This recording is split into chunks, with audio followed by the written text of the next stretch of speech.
Hey everybody, welcome to another week of the LitRPG podcast, episode number 190 of the show. We are slowly but surely approaching that special episode of 200. Had to think of some nice contests or prizes or some way to celebrate. 200 seems like a lot of episodes. That's about 4 years worth of shows. So that's kind of special. But this week I have 4 new LitRPG reviews for you folks at home to enjoy, and that is going to include Gamer for Love, Alpha World Book number 8, which is the final book in that particular series, so enjoy it, folks. Also out is going to be Mimic's Chess, Caverns and Creatures, a comedy, LitRPG story. Also is going to be Bibliomancer, a Completionist Chronicles series, Wolfman, Warlock Book number 1. This is actually a co-author title from James A. Hunter and Dakota Kraut. And last is going to be Metamorphosis, Greyblood Book number 2, which came out a little bit ago, but got around to reading it finally, and I'll tell you what I think about it. But before we get into that, I'll be doing some LitRPG news.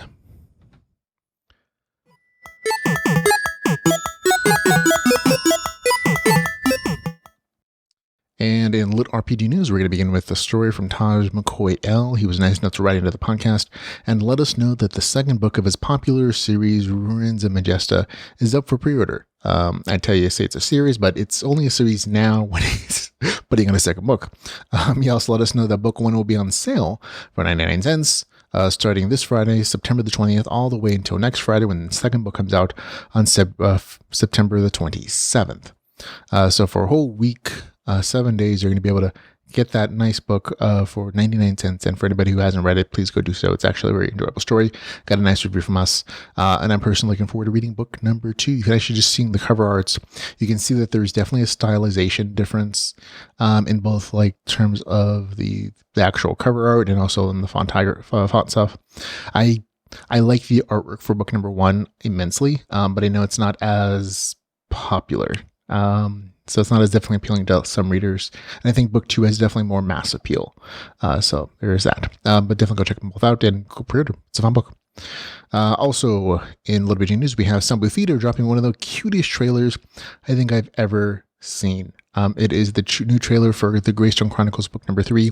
I'm actually going to open it, and you guys give it a listen. Hello? Test. Humans hear me? This Fibble. Hi, humans. Fibble bring you a good story. You listen to humans talk about Boss Xander, Lady Jules, Lugs, and my Sasha. But mostly story about Fibble. You like story. Send cookies. Yes, very good, Fibble. Thank you. Hello there. I'm Alexander. Oh, good boy. Fibble say you be good, boss. King, whatever. Fibble want to help. Be Mr. too? Maybe Mr. of Demon Killing? You forgot Minister of Taking Baths! How do you manage to get into and out of so much trouble so quickly? Roar! Kitty fight? Tigger is so wonderful. I'd like to have a pet like him someday. Okay, I think that's enough for you to get a gist of what the story is and how cute that trailer is. I gotta say, the Fibble is the most adorable character in ebook, and the audiobook version is even more so. So definitely kudos to Sambu Theater for creating such an amazing trailer and to give us a special look into that particular story. Enjoyable story by itself also. Okay, last but not least for this week's stories, we have Dakota Kraut and James Hunter doing a Facebook live stream this week to promote their co-author book, Bibliomancer, which is out now. You can go watch them talk about the novel, their process for working together, which is a challenging thing, and also the plans for the series. So definitely go listen to that particular audio conversation and video conversation they had on Facebook Live. We have a link in the show notes for you to click on it, and you can go check out where they got it from and them talking about the whole thing. Also, congratulations to them all for getting having such a good success with Bibliomancer, even though it's been out for literally a few days. It has done tremendously, hitting top 100 right out of the gate after a massive pre-order release. And I definitely hope that they succeed in their wide release, because this one is not going to be on Kindle Limited, at least not right away. They are trying to get bestseller status, I believe, in the New York and the USA Times. So definitely go support them on those other non-Amazon locations as well. Maybe buy a second book or a third, whatever the case is. I know, the podcast mic, just to help some friends out. There you go. That's all for Liberty News. On to stuff that is out now. That includes I Am Gamer number 3. That is going to be out now by the time most people watch this episode of the show. It was just being put up on Amazon by the author as I was getting ready for the show here. So it should be out by the time this is listened to by most people. Actually out now is Skulls of Atlantis, a LitRPG and Greyblood pirate adventure. So if you like pirates. Also out is Blasphemy Online, book number 1, Dragon Hack, by Andrew Sipple, who's the author of the Threadbare series. This is apparently set in the same universe, not the same characters though. So I'm curious to see how it interconnects. It's apparently going to be using similar game rules. I haven't read it though, so definitely looking forward to checking that out. James Osiris Baldwin has released the 3 books in the Alchemy Online series as a big omnibus. It is on Kindle Unlimited, so if you want to go check that out, it is available for you. Also out now is Rise of the Necromancer, a LitRPG series by Deck Davis. We also have Lost in Space as a LitRPG space opera adventure. I had a chance to check it out just to make sure it was LitRPG. It is. Haven't a chance to read more, but there you go. Also, it is Abduction Chronicles Genesis, book number 1. That is out. So yes. And Blade Mage Beastmaster, book 2, Dragon Tamer. I feel like I've seen this cover before. I saw this might be a re-release. I'm not quite sure, but it is listed as a new item. So there you go. Also out is Acreon Acclamation. The second book in the series, I think I missed this first book, to be honest. I don't think I've seen this series before, but I'd just make sure to look through it. LitRPG has some kind of progression mechanics, so it's there. And anytime I see something, but I haven't read it, I always try to help authors get their works promoted. So it is there as a LitRPG title. Also out is the 3rd book in the World Tree trilogy. It is out now. This is apparently the last book in the series, according to the novel description. And Towers of Heaven just popped up as I was getting ready to record the show, by Cameron Milan. It is the 2nd book in that series. So definitely go check all those out. Also out as new audiobooks, we have James Osiris Baldwin, Trials by Fire, which is the 2nd book in his Alchemy Online series as an audiobook. Also, Shift book number 3, called Shadows of Elderland, a LitRPG adventure, is out on Audible. Oddly enough, there are only 2 books listed on Amazon for the ebook version. I actually think that this is something that they plan to release as simultaneous release, potentially, where like the ebook and the audiobook release simultaneously, and they're just waiting for the audiobook to pop, I think. I don't know. I can only tell you that this is listed on Audible as being available. There's a sample and everything, but there's a physical or ebook version at the time. So if you like this series, good for you.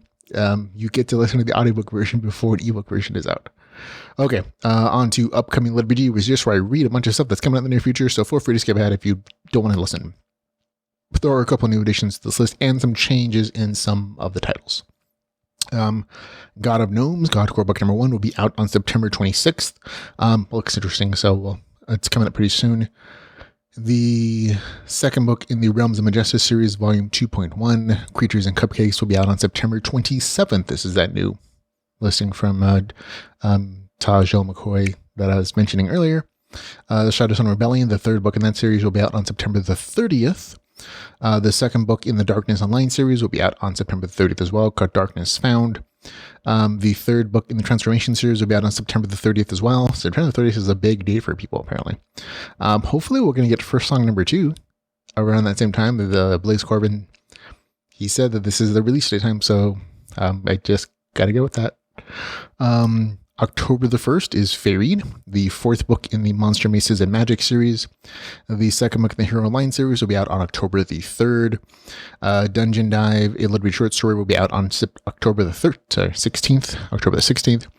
The 2nd book in the Bad Guy series by Eric Uglin, Second Story Man, will be out on October the 17th of this year. Universe ICS Keymaster, which is the second book of that series, will be out October 17th as well. Dead Man's Retinue, the third book in the NPC's Path series, will be out on October 21st. The fifth book in the Reality Bender series will be out on October 23rd. I'm looking forward to that one personally.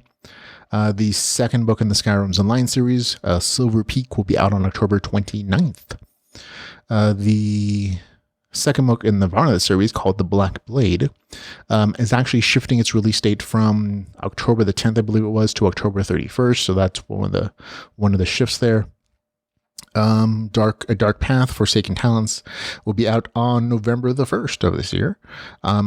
World of Card book number 2, November the 4th, that'll be out. Just remember that this is actually a re-release of this particular series. Book 1 and 2 were actually released several years ago. They got re-edited, retranslated. They're much cleaner stories, but you might have already read them, so just be aware that that might be the case. The second book in the Interworld Network series will be out on November the 7th, called Avatar of Light. November the 11th will be The Last Time Loop, book number 1, from the same author as the World of Kark.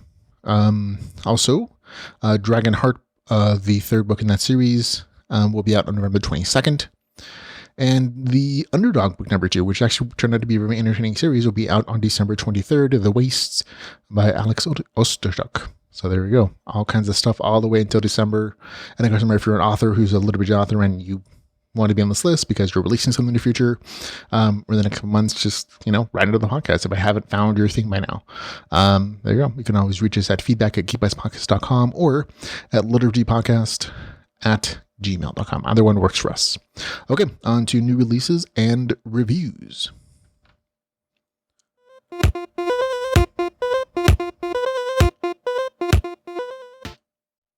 Okay, first up this week is Gamer for Love, Alpha World book number 8, written by Daniel Schoenhofen. It is the 8th book and final book in this particular series. It is a massive 688 pages. It is $5.99. It is available on Kindle Unlimited. Here is the author's description. Albert came to Alpha World as a tester for the government. What he found wasn't what he expected, but what he needed. Together with his 3 wives, they have survived the revelations and grown closer. Now, other problems had come to the fore, demanding to be dealt with. Given a quest by the Overlord, Albert and his wives had a goal that they could not ignore, because failing it would shatter their family. To even have a chance at success, they would need to reach max level as quickly as they could for the first end-tier raid. The raid would bring Albert back to where it all began, the lost prison of Alcatraz. There, Stein resided, raising an army of cultists and undead to topple Stormguard and the world. A raid event that would involve hundreds of players and thousands of NPCs was brewing. Welcome to the final installment of Alpha World. And then the author's disclaimer saying, this book contains adult themes. You'd think I could stop with these disclaimers, but even this far into the series, people are shocked by the content. This book contains a polyamorous relationship with one of the 4 people being in a succubus. You have been warned. I might be inflecting on that last statement, but that is the actual disclaimer there. And I always think it's funny that the author even has to say that. Okay, full disclosure, I received advance copy for review. I purchased a copy when it became available. There you go. This is the last book in the series, and really, you could absolutely tell. There's almost this rushed feeling sometimes of in the last few books, actually, of storylines and quest lines being completed. Like the author kept a really detailed list, and he's going to make sure that everything is tied up, because this is going to be the last story in this particular series. All the storylines are taken care of. Villains throughout the series are defeated. Relationships are tied off and resolved. You see characters come back that you might not have seen since book 1, or like in a couple books recently. And they, it's nice to like see familiar characters or bad guys, see those, resolutions. There are some revelations in the story, that I saw coming, at least partially, but that didn't make them any less satisfying. I like the fact that the author was, he had enough clues to make the reader first smart when the actual revelations happened. You're like, I knew I was right. I knew it the whole time. I'm sure there are plenty of people who were like screaming at their ebook readers when they read some of the revelations, like, I knew it. And other people I'm sure were like, I never saw that coming. And I'm like, oh, how did you not? Never mind. But they're still very meaningful revelations. In the story, there's actually quite a bit of action, and love. I think part of it is already talked about in the novel description, and that there's a big rush for the main characters to hit max level, which is 100. So there's a lot of action. There's more action. There's more level grinding. But I think while that exists there, it's not the highlight of the story. I think the emotional revolutions are like the big thing in this, as they have been in most of the series. The emotional roller coaster, the revelations, some of the tearjerker moments have always been like the big things that have stood out, I think, for a lot of readers, including myself, for this series. And this one is no different. I read several reviews where like, I can't believe you made me cry when I read this thing. And I'm not going to spoil it for you, but that's always been part of the story. And this one is no different. Again, I saw some of the revelations coming, but at the same time, I'm like, you know what? It's okay. It doesn't make them any less meaningful. Overall, this is a good ending to a beloved series, and I can't wait to read the next series with these characters if they come back, obviously. No spoilers for me. So there we go. For me, I enjoyed it. It gets a score of 7.5 out of 10. That's Gamer for Love, Alpha World, book number 8, with a score of 7.5 out of 10, and it's been a wonderful journey with the series. And next up we have The Mimic's Chest, Caverns and Creatures, written by Robert Bevan. Okay, this one is 37 pages, $2.99. It is available on Kindle Unlimited. Here is the author's description. The titular character of the story scares the bazongas out of Dave and the other CNC boobs, while our heroes use their melons to keep abreast of the situation, or will they go bust and become knockers of heaven's door. Reach into the Cavern the Creature's fun bag and grab a tale that jugs the memory of your old tabletop adventures. Seriously, brah, this one's a hooter. And those are way too many puns for boobs. That really does like talk about the theme of this particular novel, this short story, I should say. Like all of Barbara and stuff. They're funny, they're reverent, and they contain characters that are fun and beloved from the main series, Caverns and Creatures, the Critical Fire series. So if you like that series, you probably love seeing them in these little small tidbit adventures. Price wise, the price to purchase is it's a little out there, but as long as you go read Kindle Unlimited, or perhaps you wait until they are in the omnibus collections, totally worth it at that point. This one is about a mimic, as it shows on the actual title of the story, that uses some fun assets to ensnare unsuspecting adventures, including our gang of heroes. It's a fun story, but again, just as a forewarning, lots of cursing, lots of body humor. It's a very specific type of humor. If you've read the other short stories or the main series, you know exactly what I'm talking about. But for me, I always have a good time with these things. Gets score 7.4 out of 10 for me. 7.4 out of 10 for me, that is. The Mimic's Chest, Caverns and Creatures, with a score of, again, 7.4 out of 10. And next we have Bibliomancer, Completionist Chronicles series, Wolfman, Warlock, book number 1. This is 332 pages, $2.99. It is available on Kindle Unlimited, and here's the author's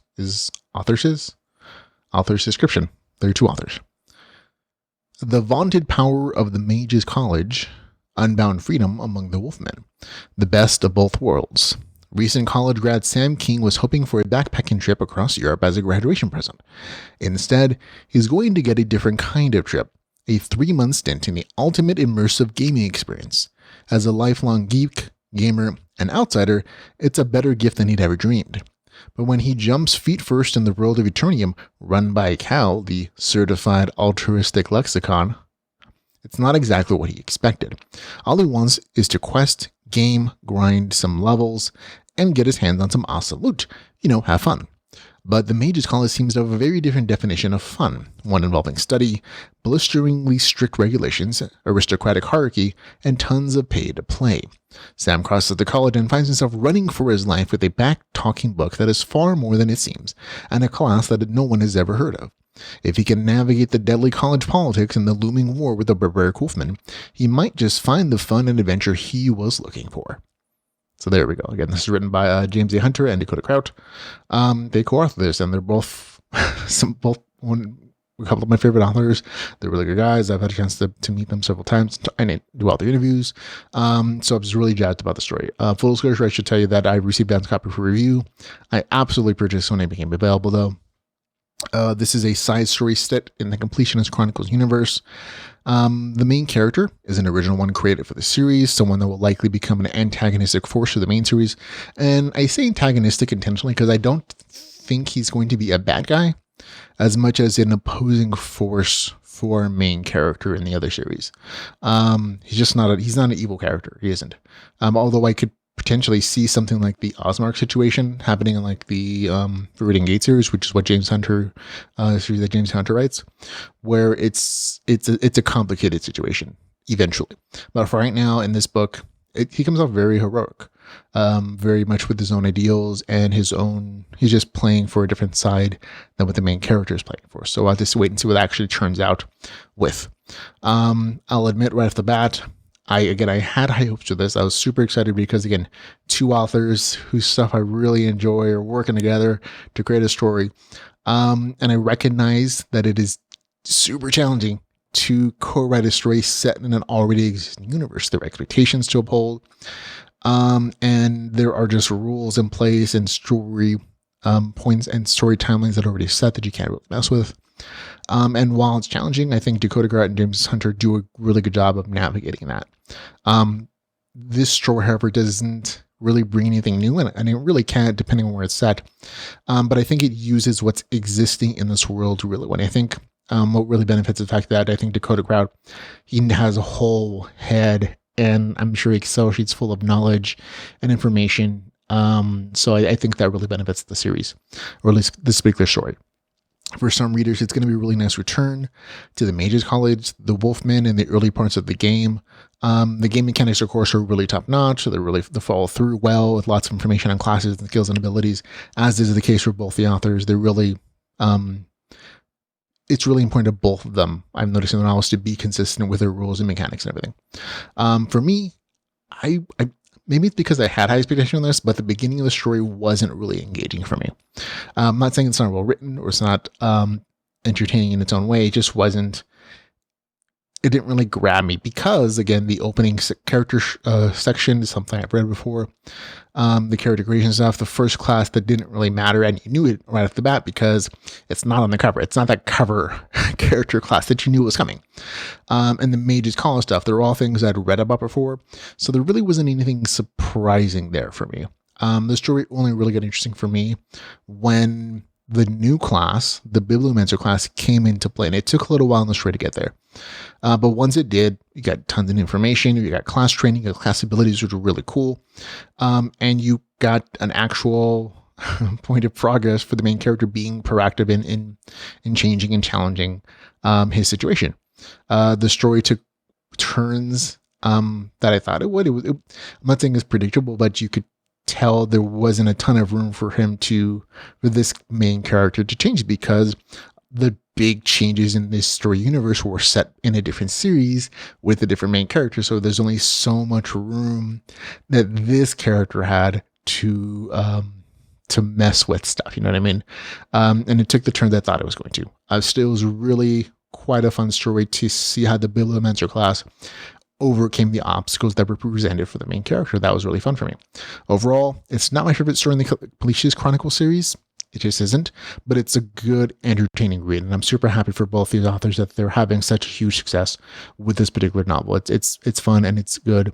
Again, it gets a good score for me. Again, it's not my favorite book in the series, but it is a fun story. It gets a score of 7.3 out of 10.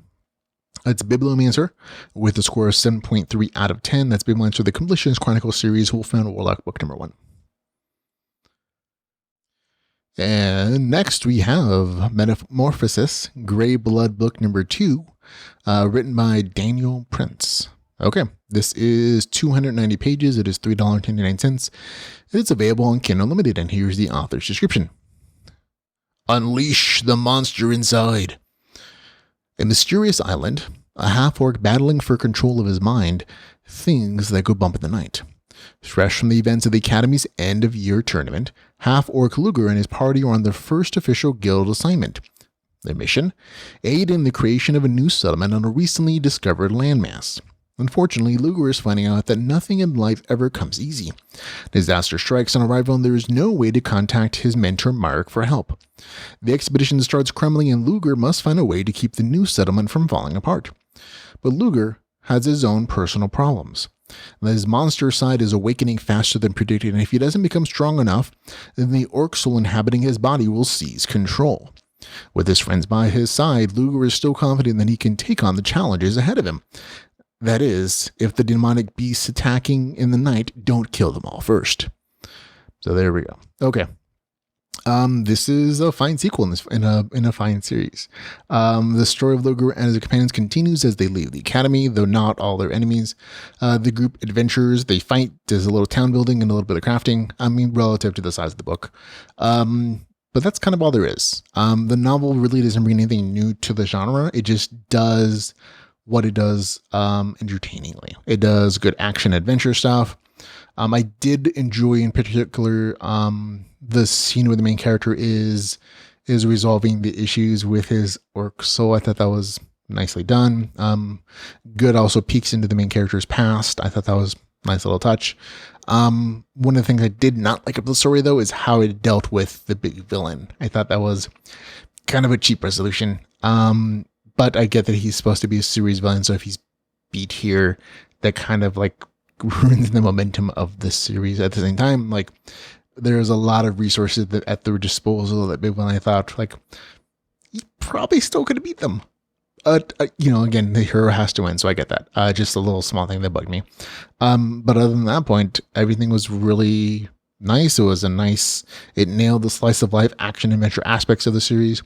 And again, I think it does that particularly well. The LitRPG stuff is consistent with what was in book number 1. And there are, again, more crafting aspects and an addition of some town building. So the town building stuff isn't really game mechanic as much as literal town building and resource gathering. And for me, that was just like, okay, I've read these stories before, and this one doesn't really bring anything new, but it does what it does entertainingly for a lot of readers, especially. For me, gets a score of 7.1 out of 10. Metamorphosis, Greyblood book number 2 with the score of 7.1 out of 10. And that is it, folks. We are finished with the show. 4 reviews come and gone. Here we go. That's it. Thank you very much for hanging out with me today, ladies and gentlemen. If you want to help support the podcast, remember to visit us on Facebook and like our LitRPG Podcast Facebook page. It'll help get you the latest reviews and latest episodes of the podcast every single week on Facebook. You can also like us on Twitter and YouTube and Patreon. Those are all places you can find the show. You can also find us, of course, on any podcasting app that you have. And they're iTunes, Google Play. We're everywhere. You just got to look for the LitRPG Podcast there, and you can have us download right to your phone every single week. We also have a list of other LitRPG Facebook groups that are really enjoyable. Definitely check them out to hang out with your favorite authors and fans. Of course, if you want to support the podcast in any way, shape, or form, you can find out all the ways to do so at litrpgpodcast.com/support. And again, until we can hang out again, ladies and gentlemen, just again, thank you for taking the time to hang out with me as I discuss and think and review all this stuff from the genre that I love. So I appreciate that. I appreciate you taking your time out of your busy days and your weeks to hang out with me and to enjoy something that I enjoy. Until we can hang out again, folks, remember to go read some LitRPG. Bye, everybody.